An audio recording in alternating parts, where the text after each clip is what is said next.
Assalamualaikum warahmatullahi wabarakatuh. Ranah Minang atau negeri yang merupakan basis dari masyarakat Minang, Sumatera Barat, mempunyai falsafah dalam kehidupannya. Adat basadi syarak, syarak basadi kitabullah, syarak mengatur, adat memakai.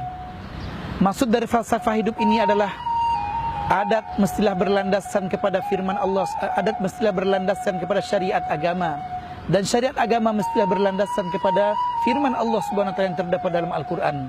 Maka ketika syariat agama sudah berbicara, sudah menekankan tentang apa yang menjadi batasannya, maka biasanya adat tidak boleh keluar dari ketetapan tersebut. Maka falsafah ini yang dipegang dari dahulunya oleh masyarakat Minang sampai sekarang. Syiar hal tersebut merupakan syiar yang selalu dijaga. Adat basadi syarak, syarak basadi kitabullah, syarak mengatur, adat memakai. Bisa kita lihat bagaimana orang Minang dalam menghadapi permasalahan. Buya Hamka telah mengajarkan kepada kita bahwasanya orang Minang selalu saja mencari solusi dari permasalahan dan benturan yang terjadi. Ketika Buya Hamka mendapati permasalahan masalah warisan, begitu satu hal yang sangat menjadi permasalahan di tengah masyarakat, maka kemudian keluarlah solusinya dengan bahwasanya harta pencarian merupakan pusako rendah yang kemudian dibagi sesuai dengan kaedah agama, sedangkan pusako tinggi yang turun-temurun dan tidak diketahui lagi siapa pemiliknya, maka itu dikekalkan dalam konteks adat.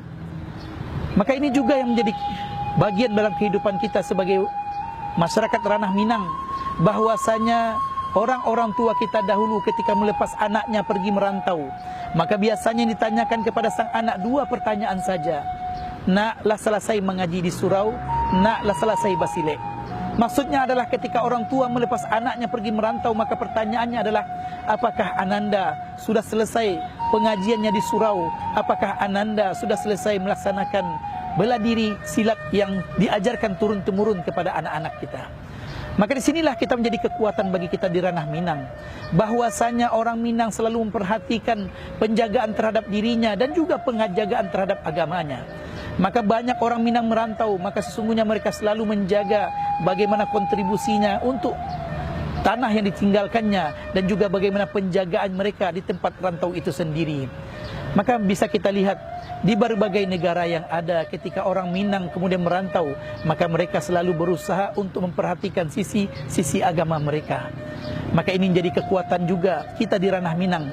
Adat basadi syarak, syarak basadi kitabullah mengajarkan kepada kita bahwasanya dalam kehidupan ini yang mesti diperhatikan di antaranya adalah kehidupan beragama. Maka siapapun pemimpin di ranah Minang, maka mereka mempunyai kewajiban untuk mengembalikan ranah Minang ini kepada jalur yang semestinya. Kekuatan iman, kekuatan agama menjadi kekuatan yang tidak boleh dipisahkan dari generasi muda-mudi Minang, karena sesungguhnya kekuatan mereka adalah kekuatan yang akan membuat mereka mampu mempunyai daya tahan dalam menghadapi permasalahan dalam kehidupan ini.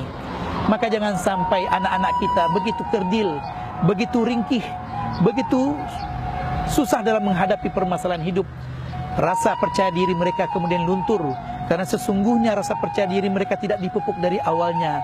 Dan ranah Minang mengajarkan bahwasanya mereka adalah orang-orang yang selalu menjadikan agama sebagai landasan dalam kehidupan mereka. Salah seorang menteri yang berasal dari Minang pernah mengatakan, kalaulah ada masyarakat di bulan, maka mungkin yang pertama kali datang ke sana adalah orang Minang. Dan ini menunjukkan bahwasanya orang Minang adalah orang yang selalu ingin menjadikan ini sebagai kekuatan bagi mereka dimanapun mereka berada. Demikian saja, mudah-mudahan bermanfaat. Assalamualaikum warahmatullahi wabarakatuh.